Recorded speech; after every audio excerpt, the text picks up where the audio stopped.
Vamos lá então, iniciando o estudo do nosso Evangelho segundo o Espiritismo, capítulo 16, Servir a Deus e a Mamon. Nós estamos no item número 4, Parábola do Mal Rico. Mas eu dizia que dessas mensagens de harmonização que nós ouvimos aqui todos os dias, assim como também dessas mensagens que nós lemos diariamente, né, nas redes sociais, nos livros, nos panfletos que chegam até nós, de um modo geral nós buscamos essas mensagens muito mais como para que tenha um efeito de conforto para nós, para que possa promover de alguma forma uma tranquilidade interior diante das dificuldades e turbulências, aflições que nós enfrentamos no nosso dia a dia. Mas muitas vezes nós, em vez de utilizarmos mesmo como um conteúdo para as nossas reflexões e também como um instrumento de transformação interior para cada um de nós, nós utilizamos essas mensagens como se fossem adornos, como se fossem uma flor colocada num pequeno vaso, exposta em cima de uma mesa, onde cada vez que nós passamos, nós admiramos a beleza da flor. E a mensagem, muitas vezes, ela acaba tendo esse papel, ou nós acabamos atribuindo a ela esse papel, e sendo que, na verdade, ela tem um objetivo muito mais profundo, que é chegar dentro de nós e fazer com que nós hajamos de acordo com a orientação que ela transmite. Então, para cada mensagem que nós lemos, tenhamos sempre em mente, né, que o propósito maior dela é nos apontar numa direção, numa pequena situação que nós estamos vivendo, numa pequena ideia que nós alimentamos, né, a modificação dessa ideia. E não utilizemos mais os livros que chegam até nós. Muitas vezes nós temos ali prateleiras e mais prateleiras de livros que chegam, e aí então vamos acumulando e tendo orgulho também de ter quantidades de livros lidos, né, que nós já tivemos também, quantas e quantas vezes nós pensamos, né, em quantas páginas já foram viradas, quantos áudios já foram ouvidos. Então nós vamos contabilizando em quantidade e nós não vamos nos preocupando com a qualidade, porque no momento em que nós deveríamos ter aproveitado o conteúdo para a nossa reflexão, nós nos emocionamos, nós nos comovemos e aí então utilizamos aquilo apenas como adorno. Sem isso, e nós vemos a mesma coisa também que acontece nos próprios textos evangélicos, lemos então as passagens de Jesus, caímos naquele estado de adoração, pela beleza, pela magnitude, pela grandeza de Jesus e por tudo aquilo que ele fez, e nós nos esquecemos que ele não veio mostrar coisas bonitas, ele veio dizer para nós como nós devemos nos conduzir.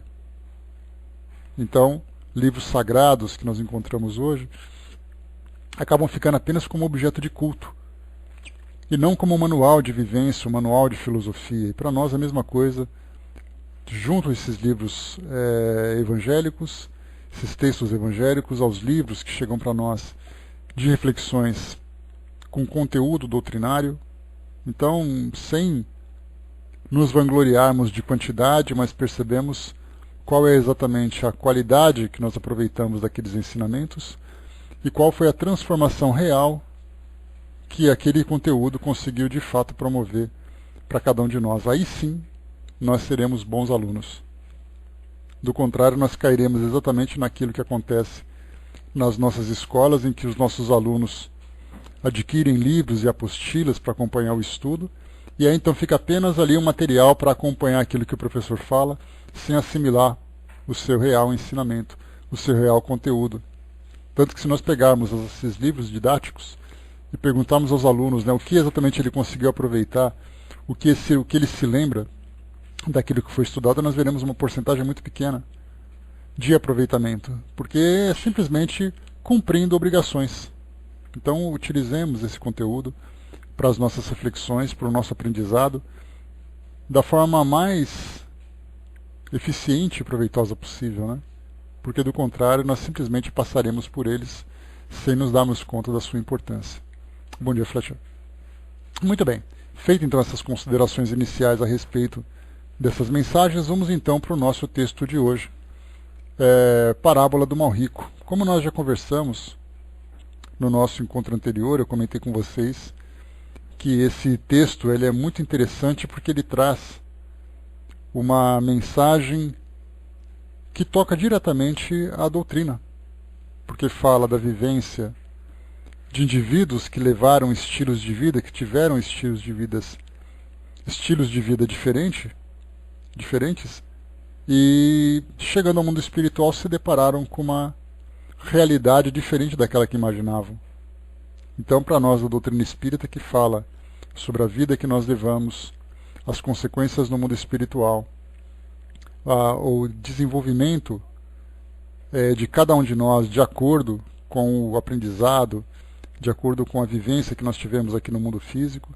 Então, isso toca diretamente aos estudos que nós desenvolvemos aqui, baseados, né, no conteúdo doutrinário.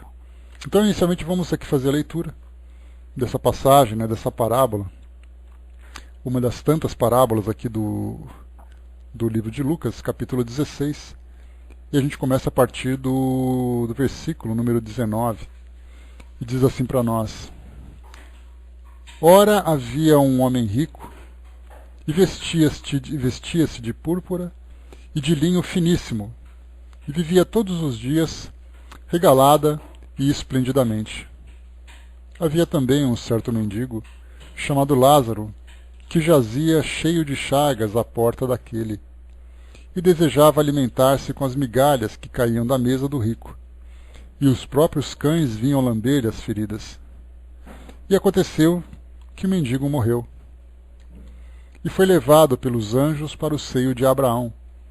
E morreu também o rico, e foi sepultado. E no inferno ergueu os olhos, estando em tormentos, e viu ao longe Abraão e Lázaro no seu seio.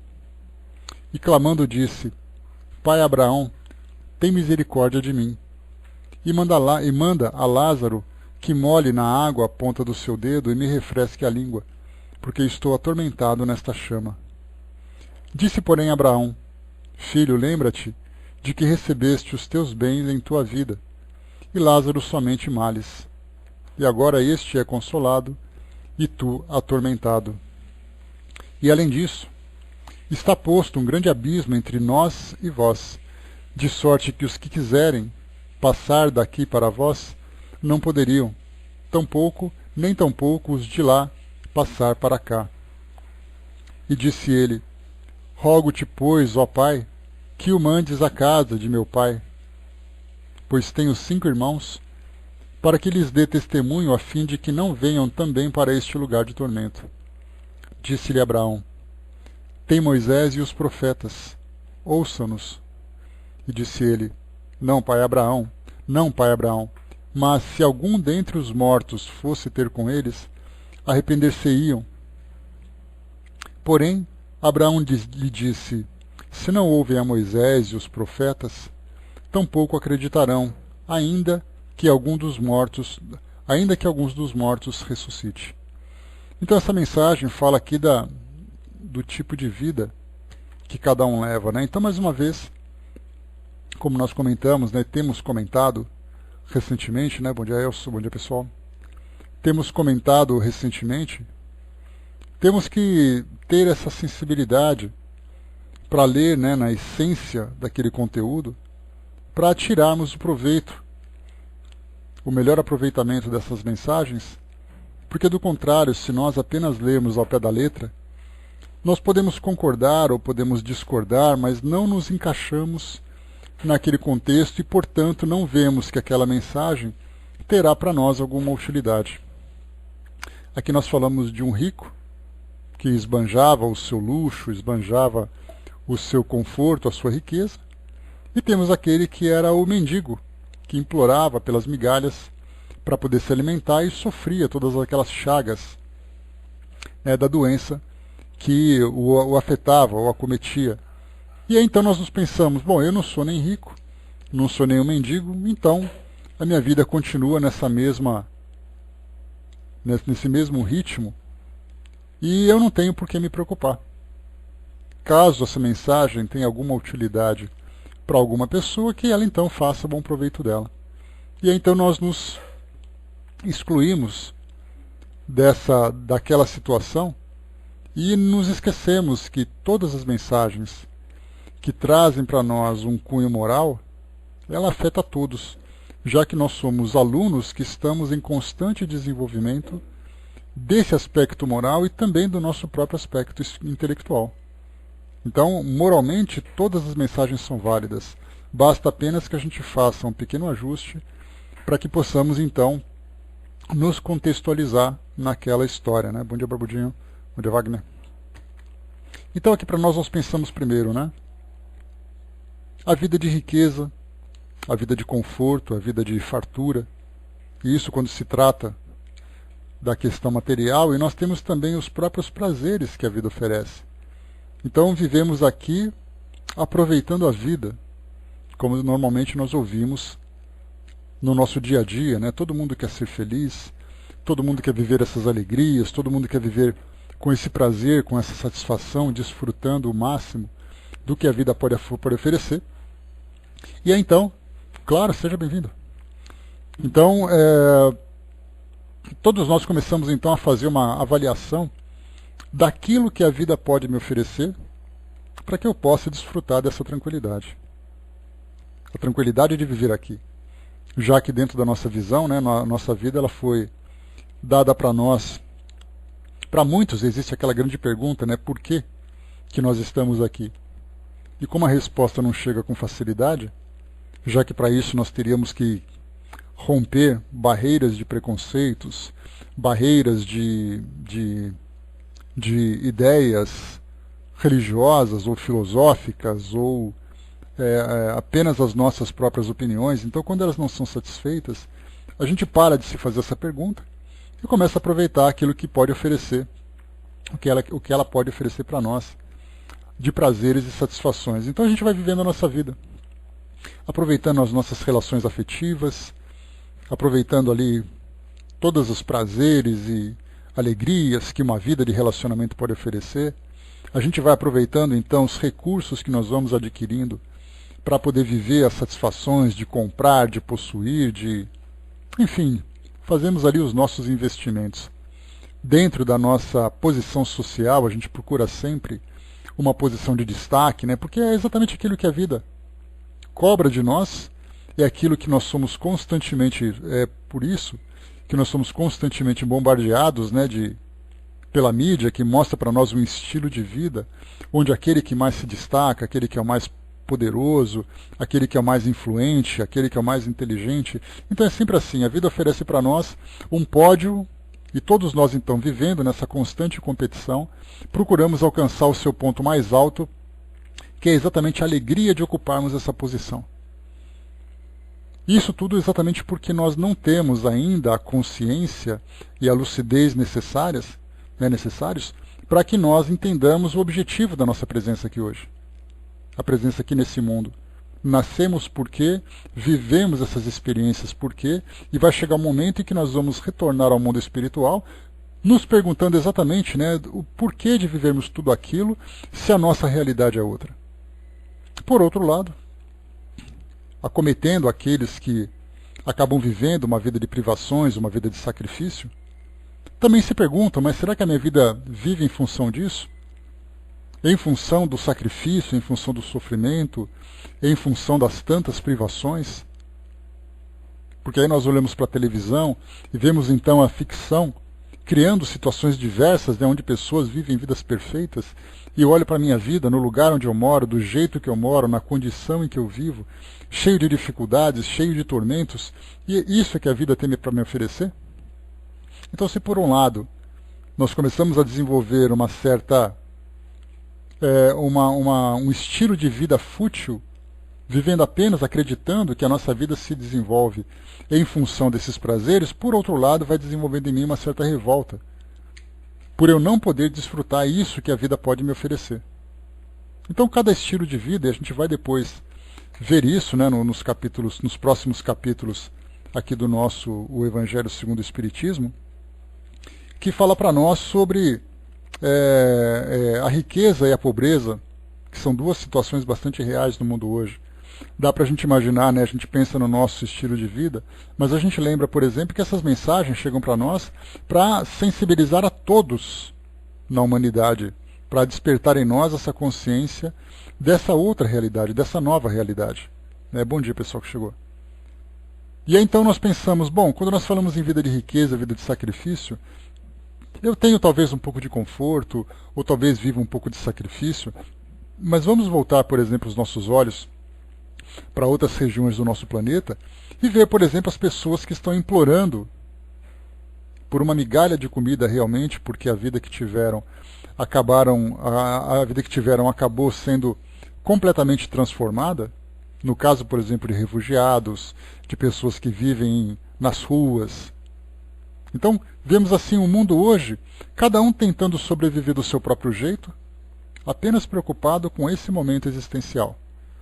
Eu nasci aqui, eu estou aqui, então eu tenho que sobreviver de alguma forma. Então eu vou tentar utilizar os recursos que eu tenho, encontrar formas para poder pelo menos minimizar as dificuldades que eu tenho ou para manter aquilo que eu já conquistei. Só que nós sabemos que a nossa vida aqui no mundo físico ela tem um prazo de validade. E isso não deve ser visto como um tormento para ninguém. Porque pensar em morte para nós é algo realmente terrível, é um grande tabu que nós ainda enfrentamos, de imaginar que tudo vai acabar, que tudo que nós temos vai se perder. Mas então nós vamos nos conscientizando que esse processo de transformação da vida física para o mundo espiritual é algo absolutamente natural. E sendo natural, então, nós temos que estar preparados para ele, de entendermos do porquê disso acontecer. Nessa mensagem que nós lemos, nessa passagem, nessa parábola do Evangelho de Lucas, mostra para nós, então, esses dois estilos de vida. Não necessariamente aquele que era o mal rico, não necessariamente aquele que era o mendigo, mas a gente tem que pegar essas duas personagens e entender o simbolismo do tipo de vida que cada um levou. E aí, então, chegando no mundo espiritual, vimos ali, então, aquele, por exemplo, que foi recebido com compaixão, aquele que foi recebido com grande acolhimento, enquanto o outro viveu seus próprios tormentos. Dentro daquele simbolismo, né, de estar no seio de uma grande personalidade, o outro que vivia naquela condição infernal, então chegou ao mundo espiritual. Um sofrendo demais, o outro sendo bem acolhido, e aí então chega para nós a explicação do porquê cada um viver nessas condições opostas, sendo que um era rico no mundo físico e se tornou um mendigo no mundo espiritual, implorando pela água, implorando para aliviar o seu sofrimento, enquanto que o outro vivia como mendigo aqui no mundo material, dentro da ideia da matéria, mas chegou ao mundo espiritual sendo recebido então como sendo alguém que conseguiu vencer as suas próprias dificuldades, vencer as suas próprias aflições. Então, as duas provas são difíceis, Écio, né? Não é somente a prova da riqueza, né? Como a gente já conversou numa outra oportunidade, e eu trouxe para vocês aqui uma psicografia que são duas psicografias que eu já trouxe para vocês, que conta a história de dois indivíduos que viveram numa cidade como o Rio de Janeiro.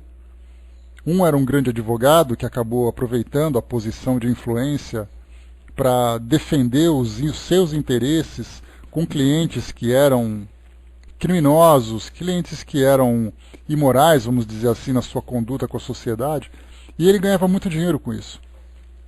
E aí então, chegando no mundo espiritual, ele acabou se deparando com uma nova realidade e viveu algo semelhante a esse mal rico, que viveu todos os tormentos, que viveu todas as dificuldades. Então ele contou nessa psicografia, um dia eu preparo aqui para vocês, eu tenho que procurar nos meus arquivos.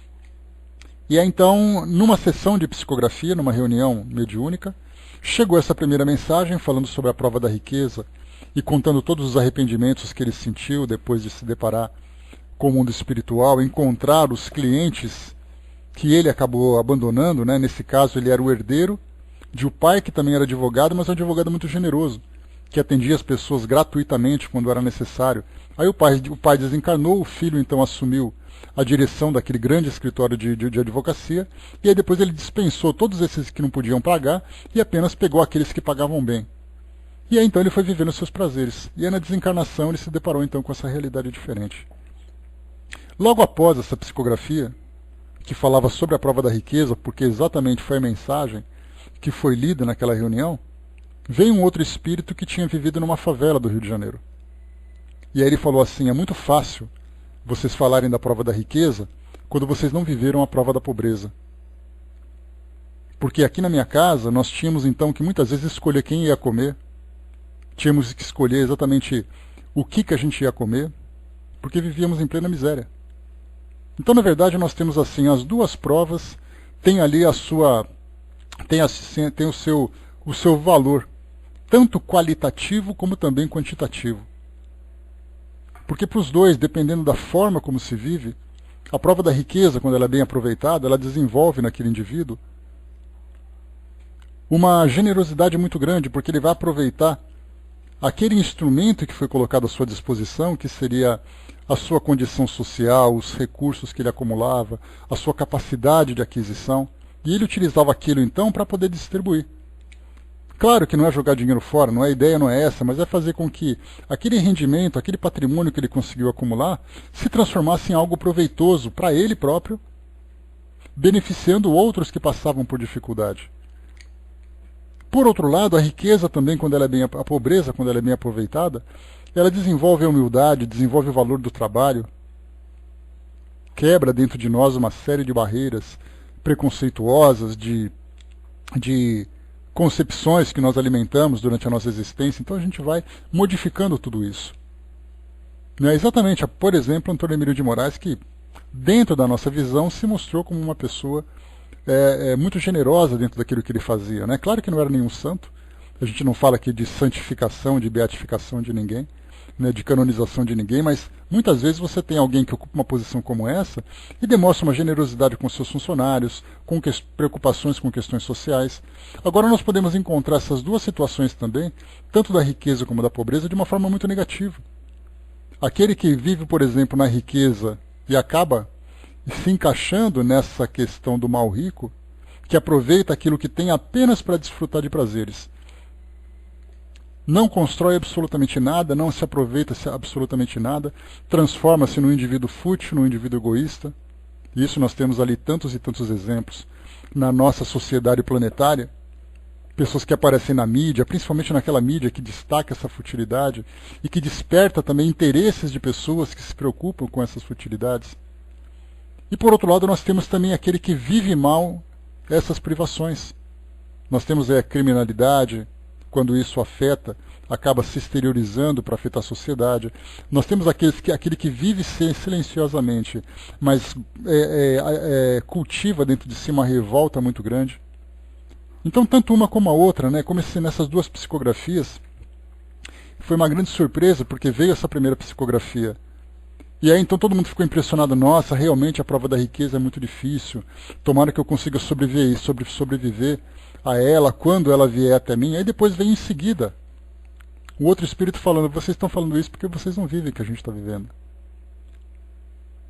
De um jovem que acabou se envolvendo na criminalidade por não se conformar com aquela condição de pobreza que vivia. Então, quer dizer, as duas são difíceis, qualquer prova é difícil, aquela que desperta em nós as maiores tentações, né, vamos dizer assim, nessa linguagem muito utilizada hoje.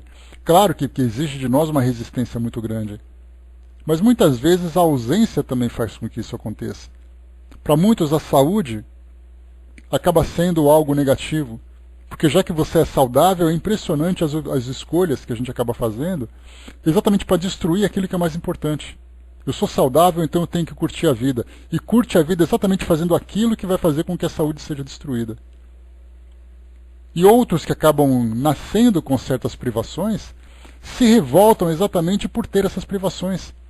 E aquilo que deveria desenvolver nele uma força adormecida, um valor que de repente se encontrava numa condição ainda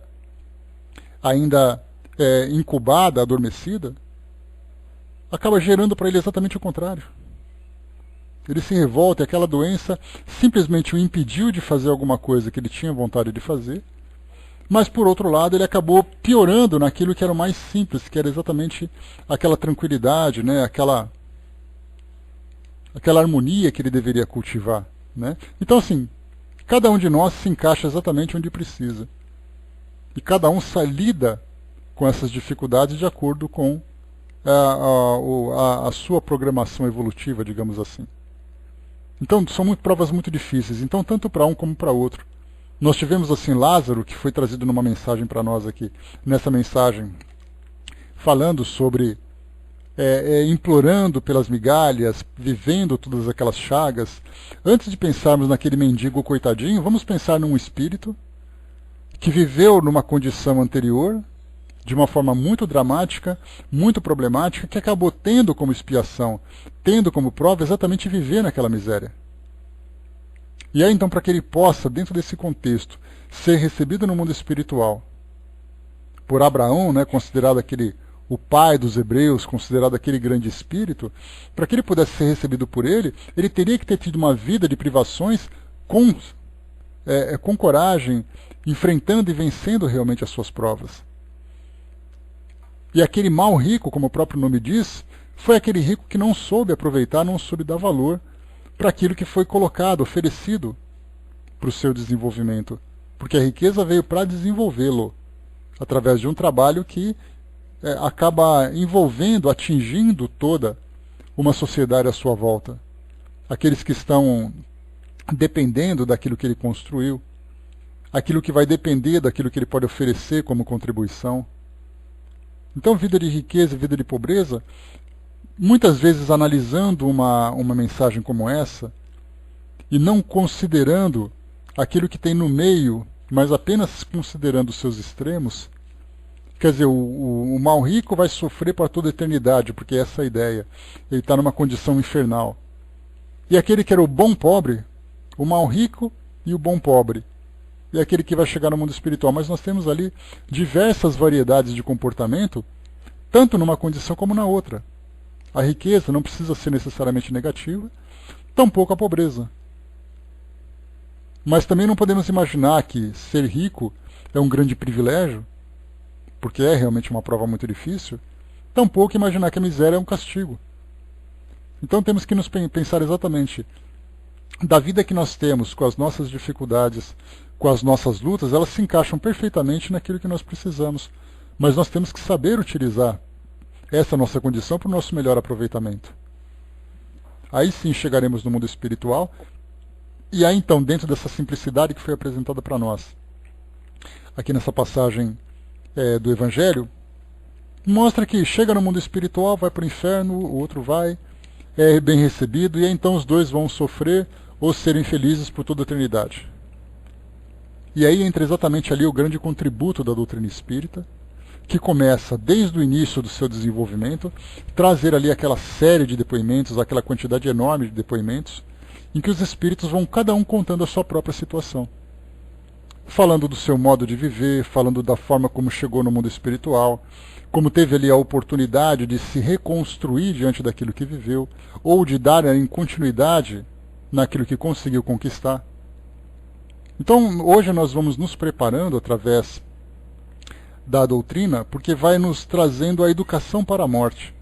Aliás, tem um livro de Herculano Pires que tem esse título. A educação para a morte não é que nós estamos nos preparando para morrer. Nós estamos, na verdade, nos preparando para o futuro. E nós hoje, inclusive agora, nós estamos, através das escolhas que vamos fazendo, já escolhendo a nossa forma de viver. Eu acho que isso para mim é saudável, eu acho que isso não é saudável. Eu vou ali, então, eu vou me aperfeiçoando dentro daquilo que chega para mim. Porque, na verdade, essa morte é uma passagem, mas aquilo que nós estamos vivendo hoje é algo que vai ter continuidade no mundo espiritual. Diferente de uma viagem em que a gente para um momento e começa a preparar a bagagem para aquilo que vai acontecer no futuro, hoje nós estamos desfrutando daquilo que nós estamos construindo, e no mundo espiritual, diferente daquilo que se acredita, que a vida se desenvolve apenas aqui no mundo material, nós estamos aproveitando a vida em todas as suas oportunidades. Aproveitando a vida agora, e esse bom aproveitamento da vida também vai ser bem aproveitado no mundo espiritual. Nós vamos continuar esse aproveitamento e depois futuramente vamos aproveitar aquilo que foi conquistado para novas oportunidades e assim a gente vai aproveitando sempre. Agora, aquilo que nós desperdiçarmos aqui na nossa vida material, esse desperdício depois vai trazer para nós consequências depois da nossa passagem para o mundo espiritual. Então a gente vê assim que retornar ao mundo espiritual, e como existe aquela mensagem clássica para nós, da vida a gente leva somente a vida que a gente leva. Então, na verdade, nós estamos hoje fazendo escolhas, criando um estilo de vida que vai nos acompanhar nessa outra dimensão, e o único impacto que nós vamos sofrer vai ser exatamente a troca de dimensões. Mas é como se fosse o dia e a noite. Durante o dia você está vivendo a sua vida, e aí então chega a noite e você continua cuidando da sua vida naturalmente. De manhã você trabalha, você estuda, você se relaciona. Quando chega a noite você pode continuar trabalhando com outras atividades, você continua estudando, você continua se relacionando. A única diferença é que era dia e ficou noite. Mas o caminho que a gente está percorrendo é o mesmo. Então mudam-se as experiências, mas na verdade dentro dos valores que nós estamos nos estruturando, são valores que vão nos acompanhar de uma dimensão para outra. Então quando nós lemos essa parte, né, a gente vê que os grupos que se orientam exclusivamente por essas mensagens evangélicas, fazendo essa interpretação de que a vida material é uma única oportunidade que a gente tem e que depois a vida espiritual vai durar por toda a eternidade, acaba não considerando exatamente aquilo que nós trazemos, aquilo que nós vivemos agora, aquilo que nós levaremos e depois continuaremos utilizando em tantas e tantas outras oportunidades. Foi aí que a doutrina veio e vamos imaginar assim que inicialmente, quando nós estamos lendo essas mensagens, nós espíritas e outros grupos cristãos que também apreciam esses ensinamentos, vamos então todos ler juntos. No momento de nós fazermos então as nossas interpretações, aí cada grupo segue numa direção diferente. Porque nós não vemos o mundo espiritual como sendo ali o nosso destino eterno a partir dessa vivência que nós tivemos agora. Mas nós vemos ali como um novo estado de erraticidade, onde nós vamos dar continuidade à nossa forma de viver e depois continuaremos o nosso planejamento. E aí então, a partir dessas mensagens que chegam para nós das psicografias, das psicofonias, que vêm através de mensagens, vêm através de livros, nós vamos então ilustrando essa realidade do mundo espiritual de uma forma diferenciada, não avaliando apenas dois extremos, o céu e o inferno, a felicidade e o tormento. Mas nós vemos ali então a continuidade, vemos ali a oportunidade de resgate, vemos ali a oportunidade de reconstrução. Então hoje para nós é assim, não podemos mais dizer que nós não sabemos exatamente o que nos espera no mundo espiritual. Não podemos acreditar que a nossa vida aqui no mundo material é uma vida de futilidades, uma vida de prazeres, de diversões ou de motivos de revolta. Então quando Kardec fala para nós, aqui no próprio Evangelho, quando ele fala há muitas moradas na casa de meu pai, e ele começa a falar sobre o que é o nosso planeta exatamente, ele começa então a categorizar. E aí então nós podemos, através dos nossos estudos, fazer uma interpretação. Então nós vemos assim que o nosso planeta, como a gente sempre fala, pode ser para uns uma grande escola, onde nós estamos aqui para aprender. É claro que cada uma dessas categorias não são categorias isoladas, porque nós podemos fazer do nosso mundo várias, né, aproveitá-lo de várias formas diferentes. E de formas conjuntas, combinadas também. Então nós temos aqui a nossa escola, onde nós estamos sempre aprendendo para o nosso aperfeiçoamento. Isso é comum a todos. Mas há aqueles bons alunos e há aqueles maus alunos. Há aqueles que aproveitam o ambiente escolar para poder ali curtir com os amigos, para poder ali curtir a influência, mas não se preocupa no momento de sentar numa carteira, abrir os livros e começar então a estudar, de fato, para aprender aquela lição teórica. E aí então depois nós podemos ver o nosso mundo também como sendo um grande pátio de obras, como sendo ali um campo de trabalho, em que nós vamos trabalhar constantemente aplicando aqueles ensinamentos que foram aproveitados naquela condição de escola. E aí, então trabalhamos, construímos, produzimos, e da mesma forma nós vamos encontrar os bons profissionais, aqueles maus profissionais, aqueles profissionais que se revoltam o tempo todo, aqueles que querem fazer greve, que querem cobrar por melhorias dentro da sua visão. Há aquelas cobranças que a princípio são legítimas, há aquelas que são apenas interesseiras, há aqueles bons profissionais que acabam sendo promovidos em virtude do esforço, de sua capacidade, dos resultados que apresenta. Tudo isso dentro do campo moral. Há aqueles que entendem, né, o nosso planeta, o nosso mundo, como sendo aquele grande hospital. E aí, então, nesse hospital nós estamos nos tratando, estamos nos curando. Então a gente faz tudo ao mesmo tempo. Você aprende, você trabalha, você se cura. Há aqueles bons doentes, há aqueles maus doentes, há aqueles doentes que são, a princípio, curáveis nessa oportunidade, há aqueles que precisam de outros estágios, e aí então acabam se vendo como doentes incuráveis. Nos submetemos, né, aos tratamentos que são apresentados. Temos ali os profissionais da área de saúde também que estão à nossa volta, os bons profissionais, os maus profissionais, aí entram naquele campo de trabalho. E há aqueles que veem o nosso mundo como sendo um grande parque de diversões, como sendo ali uma colônia de férias, em que você vem para poder curtir, para brincar, para se relacionar, para passar suas noitadas, e está cheio. Então nós nos encaixamos nesses 4 tipos de aspectos. E a questão é, qual que a gente aproveita mais?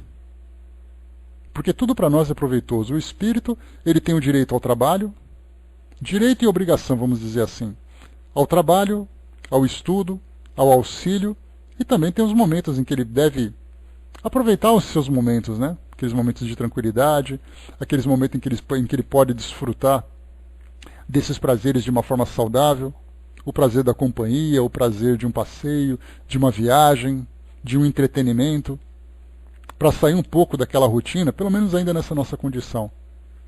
E a gente fica se perguntando, né, o que um espírito como Bezerra de Menezes, qual é o tipo de prazer que ele desfruta no mundo espiritual? Tem lá o gosto dele, tem lá os seus momentos, né? Mas o nosso momento ainda é um momento ainda é muito de sensação, né? A gente fica imaginando assim, vamos parar e contemplar as estrelas. A gente fica, tá, que programão, hein? Para ele é. A gente não sabe o que ele está olhando nas estrelas, o que ele está sentindo. A gente gosta de balada, a gente gosta de uma praia, gosta daquele churrasco, daquela feijoada, daquele momento com o pessoal, né? Então a gente gosta de viver intensamente esses prazeres. Então, na verdade, nós vemos então que o nosso mundo hoje ele é uma oportunidade de construção e ao mesmo tempo de resgate.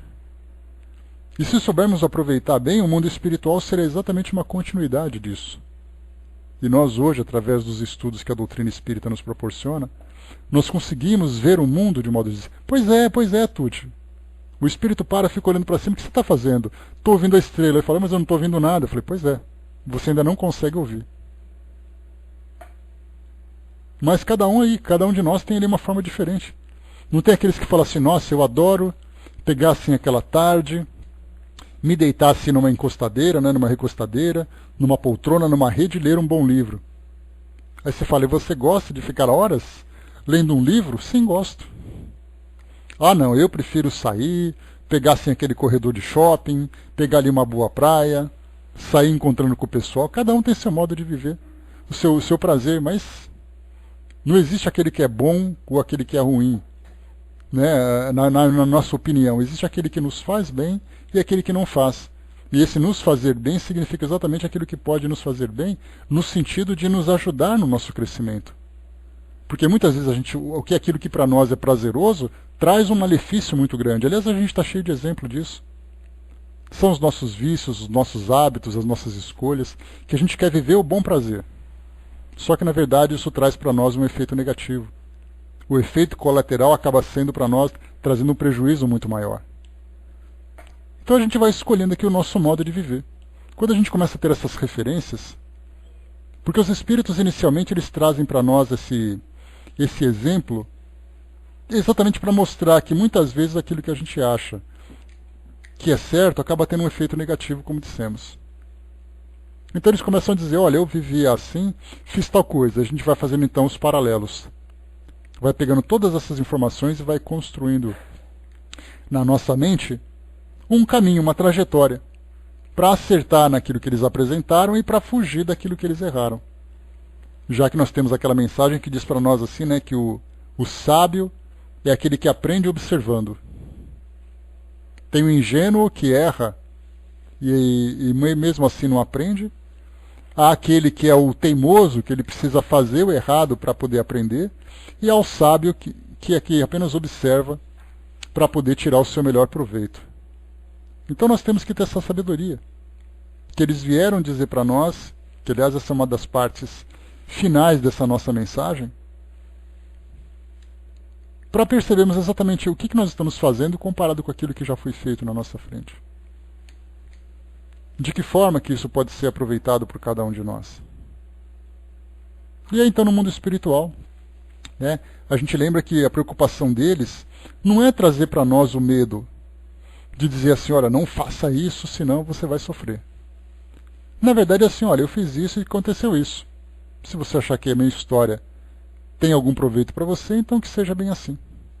Mas antes de chegarmos nessas comunicações que os espíritos vieram trazer para nós, todas as filosofias, todas as escolas religiosas traziam os seus livros de sabedoria. O nosso, no caso, né, aqui do mundo ocidental, nós temos principalmente os evangelhos. E aí então, nesses textos, nós temos as parábolas, temos as descrições, temos as orientações, que falam sobre a vida de Jesus, as cartas, por exemplo, de Paulo, que fala para nós. Então eles estão falando o tempo todo. Dizendo assim, olha, faça isso, faça aquilo, esse é o certo, esse é errado. E a gente acaba resistindo um pouco a isso.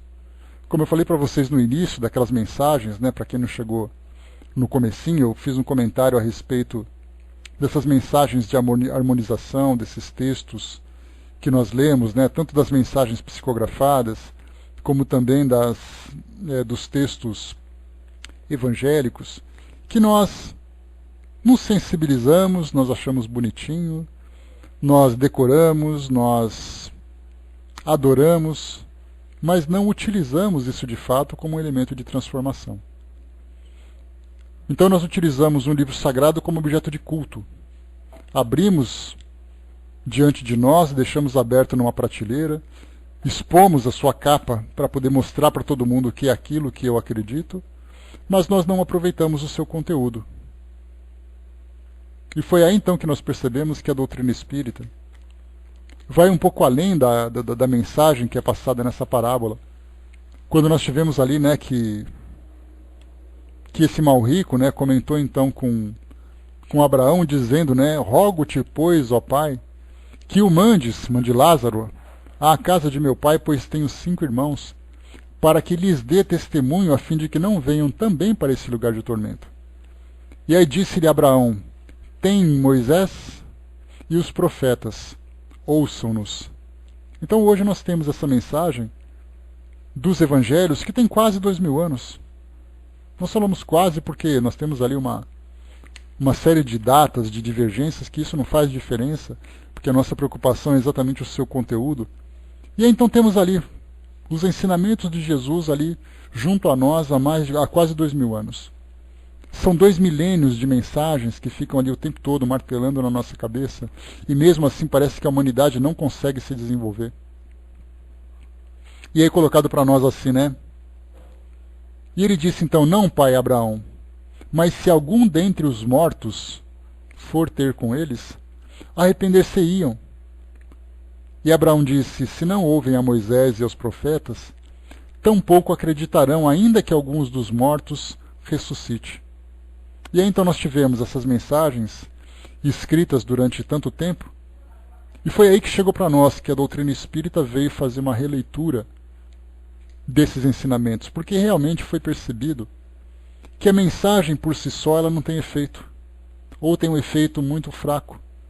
Nós temos ali várias religiões com seus livros sagrados, com o seu conteúdo, que ainda assim parece que é um objeto de adoração, que em vez de melhorar o comportamento das pessoas, deixaram-na mais cegas, mais fanáticas, mais radicais, criando mais divergência do que convergência, fazendo com que as pessoas se distanciem muito mais do que fazer com que elas se aproximassem. E é então, como foi dito para nós lá na introdução do Evangelho segundo o Espiritismo, chegou a hora em que todas as coisas serão colocadas no seu verdadeiro sentido. E aí então os Espíritos começaram a se comunicar. Começaram a dar para nós uma outra explicação dessa mesma mensagem, mostrando para nós que ela não é simplesmente uma mensagem de adoração se tornando um objeto de fé, mas que ela é real. E essa realidade começou a ser mostrada exatamente com o depoimento daqueles que viveram no mundo físico e depois passaram para o mundo espiritual. Vieram então os espíritos sábios, vieram os espíritos comuns, vieram os espíritos ignorantes, os revoltados, todos eles, cada um falando dessa nova realidade. E aí então o mundo espiritual ele começou a se construir para nós de uma forma muito mais palpável, de uma forma muito mais realista, e não simplesmente um objeto de fé, falando sobre céu e inferno, falando sobre paraíso e tormentos, mas começou a falar para nós de fato dessa nova realidade. E então nós vemos um espírito comum, que viveu numa cidade comum, que teve uma vida comum, que de repente desencarnou e chegou no mundo espiritual e se deparou com uma outra realidade. E aí então a gente, espera aí. Aquilo que Jesus falou há quase 2000 anos é para nós uma coisa tão distante, uma coisa tão irreal. E de repente a gente começa a ver que o mundo espiritual é muito mais real do que simplesmente um objeto de fé. E aí então nós tivemos os avisos, as mensagens que chegaram para nós através desses livros filosóficos, desses livros de conteúdo religioso, e os avisos, as comunicações dos espíritos. E aqui é interessante que mostra para nós essa passagem do mal rico, quando ele se deparou então com esses tormentos. E ele não podia ser consolado, porque Abraão disse para ele que havia um abismo entre eles, e esse abismo não poderia ser ultrapassado. Então quem estava do lado dos felizes não poderiam ultrapassar para o lado dos atormentados, e os atormentados não poderiam passar para o lado de cá. Então era ali uma determinação definitiva da condição de cada espírito no mundo espiritual. Mas ao contrário, então nesse momento em que ele se viu no tormento, ele pediu então que alguns dos mortos fossem até a sua casa avisar os seus 5 irmãos. Essa mesma angústia que ele sentiu, querendo transmitir para os seus familiares essa nova realidade, é uma angústia, uma aflição comum a todos nós. Quando nós chegamos ao mundo espiritual e nós vemos os espíritos declararem isso, eles estão desesperados para mandar notícias para os seus entes queridos a respeito da sua realidade, a respeito da forma como eles estão vivendo. Então eles querem se comunicar. E nós vemos isso nos centros espíritas, que eles dizem assim: eu estou aguardando durante muito tempo para poder me comunicar com vocês. E lendo esses conteúdos, muitos deles são conteúdos de esclarecimento sobre a condição daqueles espíritos, dizendo que estão vivos para poder aliviar a saudade, a dor da perda daqueles que ficaram. Mas muitos outros espíritos, como aconteceu com esse mal rico, foi dizer exatamente assim, alguma coisa do gênero: arrependam-se e modifiquem o modo que vocês estão vivendo, porque a realidade aqui é diferente. E nós vemos exatamente esse tipo de conteúdo naqueles espíritos que não mandam cartas familiares, mas eles mandam cartas genéricas. Porque, na verdade, Tuti, como Abraão colocou para nós, as mensagens já estavam aqui. Então, quando você lê o Antigo Testamento e você começa a aproveitar, isso no caso, claro, das tradições hebraicas, judaicas e cristãs, então você pega o Antigo Testamento e você vê ali os profetas falando sobre a coisa certa a fazer. Eles conversando com Deus, conversando com os anjos, eles mesmos trazendo os seus ensinamentos. Então assim, Abraão colocou: mas por que os mortos devem falar alguma coisa se nem acreditam nos profetas? Claro, porque nesse caso, quando ele fala dos profetas, para aquela religião esses profetas eram muito importantes.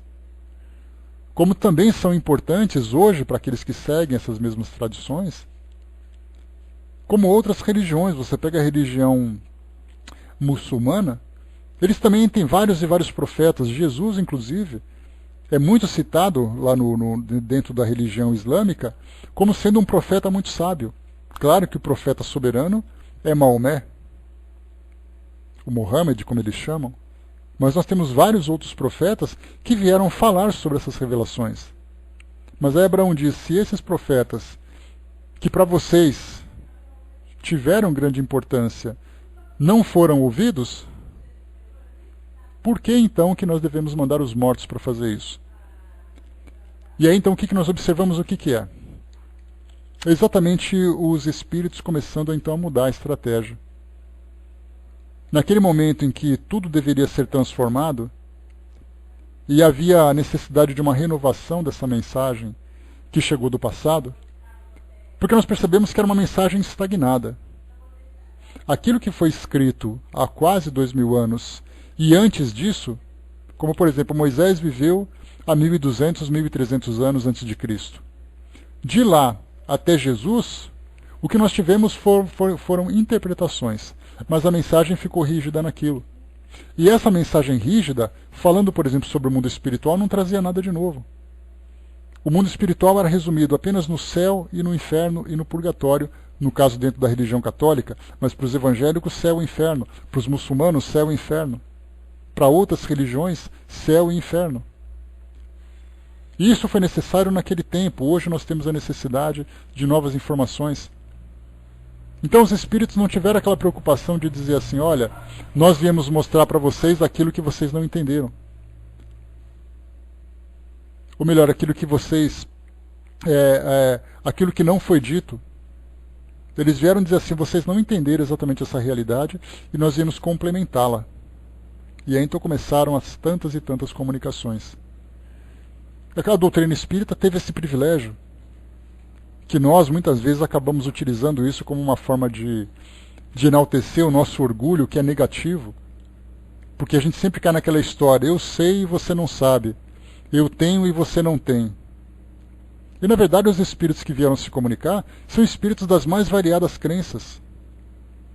O que nós temos na doutrina espírita é a oportunidade de juntar esse material e torná-lo como objeto de estudo. Mas os espíritos sempre quiseram se comunicar. Imaginar, por exemplo, no século XV, lá para 1400 e tanto, século XVI, 1500 e tanto, os espíritos daquela época, quando desencarnavam, não tinham vontade de falar com seus familiares? De contar que estavam vivos, perceber ali que os seus amores sofriam, os seus pais, os seus filhos, os seus companheiros, os seus amigos, todos eles sofriam. E eles então queriam, eu vim aqui contar para vocês. Ou então aqueles que eram parceiros de negligências ou parceiros de crimes, chegaram no mundo espiritual e gostariam, dentro daquele arrependimento, de contar aos seus amigos o que eles encontraram com aquele tipo de vida, que eles deveriam modificar. Os encarnados deveriam modificar. Então essa aflição sempre teve na história da humanidade, os espíritos sempre quiseram se comunicar. Só que simplesmente isso não podia se tornar público, porque a crença naquele momento era uma crença ainda muito temerosa dessas novidades, ou fazia uma interpretação muito equivocada. Então hoje nós temos esse material à nossa disposição, de imaginar, por exemplo, nós chegando no mundo espiritual e tendo a vontade de voltar para cá e contar para todo mundo, principalmente nós que somos estudantes da doutrina. Porque então nós encontramos essas informações e nós temos vontade de contar para todo mundo. De chegar e gritar para todo mundo, como é que vocês não percebem isso? Como é que vocês não sabem isso? Olha o que está acontecendo, muda um pouco a visão. Não de querer violar a crença das pessoas, mas de levar esse conteúdo a mais para que entendam, através das suas próprias crenças, essa nova realidade. De fato, Elcio, né? Principalmente porque daquela época para cá, a gente pega ali do século XIX, né, em especial quando os espíritos começaram a se comunicar, mas certamente isso era algo que já vinha se preparando antes, a religião católica na Europa era dominante. E as religiões evangélicas eram aquelas que tinham ali 300 anos de idade. Imaginar que o Santo Agostinho, com Martinho Lutero, ali no começo do século XVI, então teve ali 1600, 1700 e depois 1800. Eram 200 anos de uma religião que começava a se formar. Para uma outra religião, como a católica, que tinha ali mais de 1300 anos. Então eram pequenos focos de religiões protestantes para a grande massa da religião católica. Então é muito natural que os espíritos que se comunicassem fossem espíritos que faziam parte dessa doutrina. E não apenas esses grandes sábios, como Santo Agostinho, como o próprio Erasto, discípulo de Paulo de Tarso, como tantos outros santos, São Luís, que era um rei católico, lá da França, mas espíritos comuns.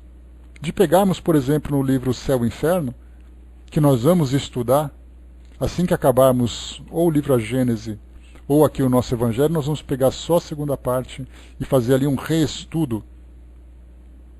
Tá, vai com Deus, Angelina, bom dia. Ah, tá jóia então, beleza. Né?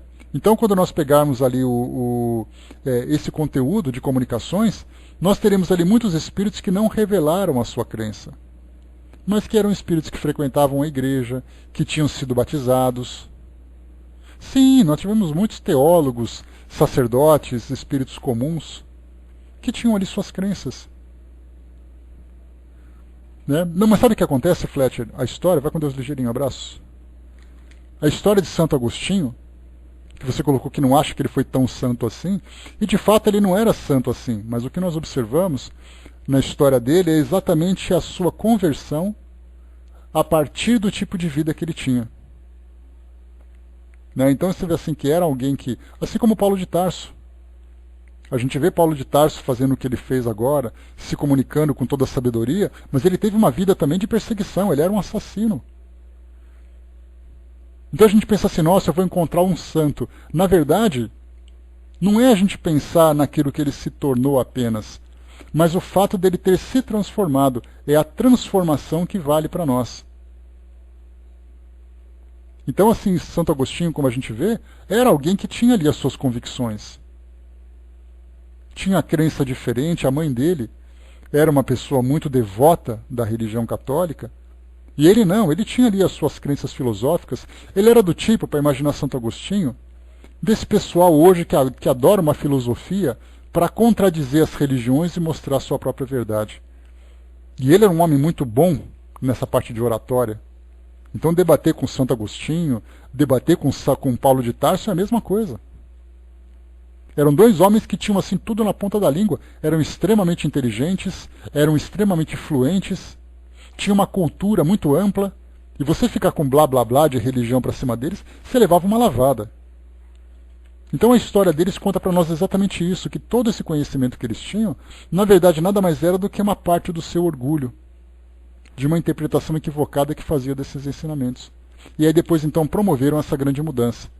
Essa é a grande história de Santo Agostinho.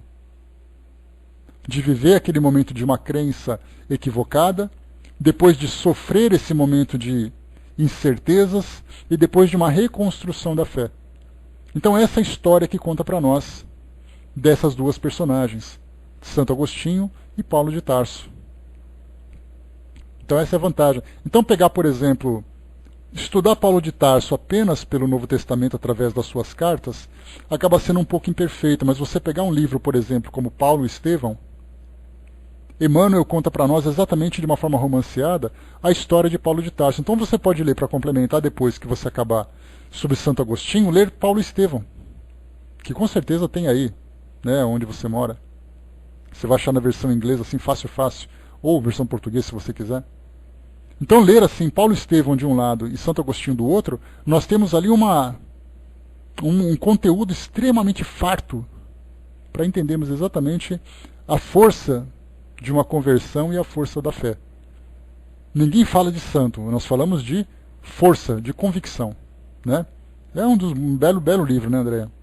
O Brás colocou, né, estive uma entrevista com o ex-padre Dom Inácio de Loyola. Ele nos deu uma grande aula que teve através dos seus erros. A história também de Inácio de Loyola também foi a mesma coisa. Também foi um outro espírito que no seu passado teve ali os seus equívocos, as suas as suas fraquezas, e depois começou então a se transformar através desse trabalho belíssimo que vem fazendo, não é, Brás? O Luiz colocou em cima desde 313, depois de Cristo, a Igreja Católica escolheu a Bíblia, né? E nos encheu de dogma, né? Então, a partir dali da sua construção. Mas sabe o que acontece, Luiz? A gente tem que lembrar que a humanidade tem suas fases. E cada fase deve ser construída dentro das condições que são apresentadas. Então, inicialmente, uma religião como a doutrina, como a Igreja Católica, como o catolicismo, ele foi, na verdade, imposto pela força, porque havia necessidade dessa intensidade, ou podemos dizer, dessa agressividade. Porque era uma sociedade muito embrutecida, muito cheio de uma visão, vamos dizer assim, cristalizada do materialismo, do egoísmo. Então você tinha que impor esses dogmas. Então primeiro você, com a força, lembra que primeiro para você construir alguma coisa, há a necessidade de você dar as marteladas, né? Vem as marretas e começa então a bater forte nas paredes. Depois dá a construção e no final você está com um pincel bem fininho, dando os retoques na pintura. Mas primeiro você tem que quebrar. Foi o que Jesus chegou fazendo.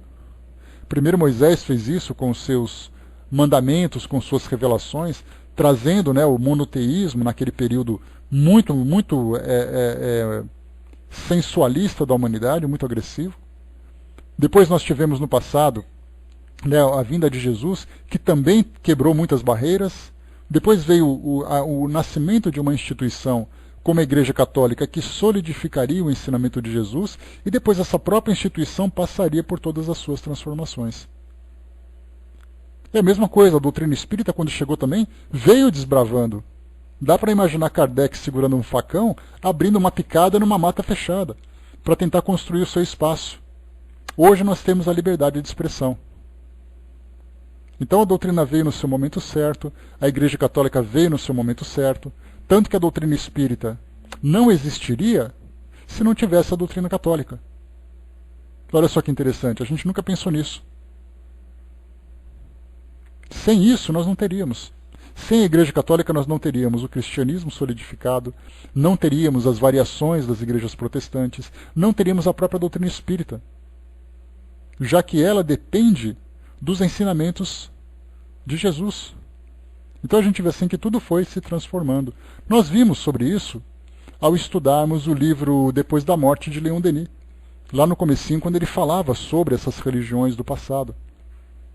Que não era simplesmente pensarmos que qual religião era melhor do que outra. Nós não temos que pensar nessa ideia de concorrência. Nós temos que pensar em momentos e crenças e culturas que foram então se sucedendo e foram se transformando para chegar onde nós estamos hoje. Tudo isso começa a partir de um começo. Pode parecer óbvio essa afirmação, mas não é tão óbvio assim. Porque a gente sempre acha que as coisas apareceram prontas. Mas não, elas tiveram no passado de pensar assim, por exemplo, né, olha, eu sou um ótimo cozinheiro. Tá, mas você é cozinheiro, mas você depende do agricultor, esse agricultor depende daquilo do passado, aquela comida que foi plantada, ela precisou ser domesticada. Não é algo que você encontra. Se voltar, por exemplo, você pegar e voltar no tempo 500 anos, você não vai achar shopping center, você não vai achar supermercados, você vai achar essas feiras que são aí encontradas por aí. Mas nada disso, não tem disque pizza, não tem mais delivery. Era uma coisa que se você não pegava naquele dia, você não comia. A mesma coisa acontecia também em termos de filosofia. A filosofia ela veio se transformando através dessas escolas para chegar naquilo que nós temos hoje. E hoje nós estamos também construindo um novo pensamento que vai gerar um pensamento futuro. Porque dá a impressão de que a doutrina chegou e a partir dela nada mais de novo vai chegar. A doutrina espírita, da forma como nós interpretamos hoje, lembra que a religião dos espíritos é a religião do amor. A doutrina espírita está trazendo para nós ainda ensinamentos, filosofias, modificação de práticas, uma nova interpretação do mundo espiritual. E daqui a 500 anos, como é que será que nós estaremos vivendo? Quais serão as nossas crenças? Quais serão os nossos valores? o que o mundo espiritual tem para nos oferecer daqui a 500 anos. Porque a distância do protestantismo para a doutrina espírita são apenas 300 anos. Olha só a diferença que foi das religiões evangélicas para o espiritismo. 300 anos de diferença. Será que o mundo espiritual não tem mais nada a oferecer para nós, além daquilo que se encontra nos livros da codificação? Então são processos de transformações. De transformação que nós estamos observando e vivendo no nosso dia a dia, que certamente vai trazer para nós ensinamentos cada vez mais claros, cada vez mais profundos, mas claro, de acordo com o nosso entendimento. Não adianta eles falarem para nós sobre a religião do amor, essa religião universal, se nós ainda estamos presos no mundo de sensações, de preconceitos, de egoísmo. Então tudo vem no seu tempo. Tudo vem na hora certa. Então esse é o papel que a doutrina espírita tem para nós hoje. E nessa parábola, então, para a gente poder fechar o estudo de hoje, nessa parábola do mal rico, mostra para nós os estilos de vida que nós estamos vivendo, as consequências para nós no mundo espiritual, os ensinamentos que já chegaram durante muito tempo, que hoje são objeto de culto, mas não são transformados em filosofia. Nós lembramos que a doutrina espírita, no seu aspecto filosófico, traz para nós todos esses ensinamentos. Não é para colocarmos o livro dos Espíritos numa prateleira para dizer no que eu acredito. Não importa no que eu acredito, o que importa é a forma como eu estou vivendo. É daí que a doutrina traz para nós uma visão muito interessante de não mais observar as pessoas em função daquilo que elas acreditam, mas observar as pessoas da forma como elas vivem. E elas vão se tornar um exemplo para nós, independente de suas próprias crenças. Então você olha para alguém que é católico, alguém que é evangélico, alguém que é umbandista, alguém que é candomblessista, que é budista, que é muçulmano, hinduísta, alguém que é ateu, não importa. O que importa é sim o que você faz da sua vida, que tipo de pessoa você é. São sim, Flat, lá no nosso grupo no Facebook. Se você não estiver lá, depois eu te adiciono. Então é isso que nós temos que lembrar sempre. O que nós estamos fazendo com isso que nos foi apresentado e que nos foi ofertado. A doutrina espírita é o melhor que nós podemos ter? Todas elas vão se complementando. Como eu falei para vocês, eu tive a oportunidade de viver várias escolas religiosas, né? Então eu fui batizado na Igreja Católica, embora minha mãe tivesse sido tendências espíritas, ela foi umbandista também. Depois eu migrei para a Igreja Evangélica, estudei um pouco de esoterismo, cheguei na doutrina espírita. Então eu tive a oportunidade de vivenciar um pouco de cada uma delas, claro que de um modo muito superficial. Não era tão profundo assim como eu gostaria que fosse, mas também se fosse, talvez eu não tivesse a oportunidade de viver tantas experiências diferentes. Então eu fui juntando cada uma dessas experiências e percebi que cada local trouxe para mim um valor diferente, um aprendizado diferente. E é daquilo, como eu sempre falo para vocês, um aprendizado que eu jamais abrirei mão. De chegar assim e deletar da minha cabeça, olha, eu quero apagar da minha cabeça que eu fui evangélico. De forma alguma. Aquela escola foi extremamente preciosa, daquilo que trouxe de positivo e daquilo que trouxe de negativo também. Negativo na minha visão. Mas hoje eu consegui então ter esse conteúdo de experiências pessoais que fizeram com que eu trouxesse então, ou que eu desse essa interpretação que eu tenho hoje para a doutrina espírita. De perceber que ela sozinha não poderia ser construída. Ela veio através de uma sucessão de aprendizados. E nós também somos construídos através de uma série de ensinamentos. E as experiências que nós guardamos na nossa mente hoje são experiências positivas, negativas, que nós gostaríamos de muitas vezes apagar da nossa cabeça. Mas tomara que elas não sejam apagadas. Mas que nós tenhamos equilíbrio para guardá-las. Porque sem elas, através daquele erro, através daquele arrependimento, nós não teríamos modificado a nossa forma de viver. E não seríamos aquilo que nós somos hoje, e talvez não seremos aquilo que nós podemos ser no futuro. Então todas as experiências devem ser muito bem guardadas. Aquelas que são mais dolorosas, que nós consigamos lidar com elas. Porque a gente pega os grandes espíritos que se comunicam conosco, aqueles que trazem um grande grau de sabedoria, não são espíritos que sofreram amnésia apagando o seu próprio passado, mas eles aprenderam com os seus passados. E por isso se tornaram nesses espíritos grandiosos que são hoje. Fletcher colocou: tive aproximadamente 30 anos pulando de uma igreja para outra, batismo no Espírito Santo, e perdi a conta de quantos fiz. E que cada um desses, Fletcher, foi um tijolinho que foi colocado para aquilo que você se tornou hoje. Se ainda não está bom o suficiente, novos tijolos vão ser colocados. Se conseguiu crescer significativamente, que venham novos tijolos. Porque a vida é assim, essa sucessão de aprendizados, né? Temos que aproveitar isso.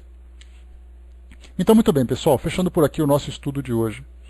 Através desse estudo, então, de servir a Deus e a Mamão na parábola do mal rico, nós aprendemos, então, sobre a relação da nossa vida hoje, da vida do mundo espiritual e do aprendizado que está à nossa disposição para que a gente possa promover essa modificação sem esperar chegar o momento da dor para nos transformar, porque ou nós nos modificamos pelo amor ou pela dor.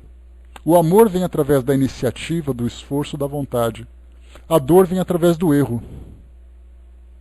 Por que esperarmos o erro se hoje nós temos essa capacidade de tomarmos as decisões certas?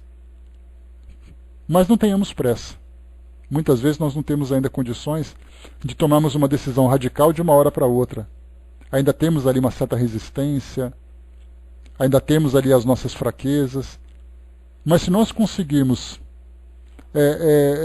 eliminar dos nossos hábitos, das nossas condutas, aquilo que é o mais grosseiro, o resto fica mais fácil. É aquela analogia que a gente já usou outras vezes, de fazermos uma reforma de uma casa. Primeiro vamos tirar o lixo. Depois nós tiramos o entulho mais grosso. Depois a gente dá aquela limpeza, aí começa então a reforma. Não adianta a gente querer começar a pintar a parede com a casa cheia de lixo. Pintar a parede é para aquele que já está num estado avançado. É aquele que já conseguiu resolver todas as partes mais complicadas e agora está dando só, fazendo o acabamento, já trabalhando com a decoração, né, Miriam? Mas antes disso, muito lixo tem que ser tirado. E é isso que nós estamos então trabalhando agora. A gente acha assim, nossa, agora que eu conheci a doutrina espírita, eu já posso começar a pendurar quadros na parede. Não, não. Agora que você conhece a doutrina espírita, você vai pegar aquela pá e vai começar a tirar toda a sujeira dentro da casa. Pois é, não adianta que não, agora que eu já conheci a doutrina espírita, vou ficar cheiroso e perfumado. Não vai não. Você ainda vai sujar muito a mão para poder tirar a sujeira. Porque agora que a coisa está começando.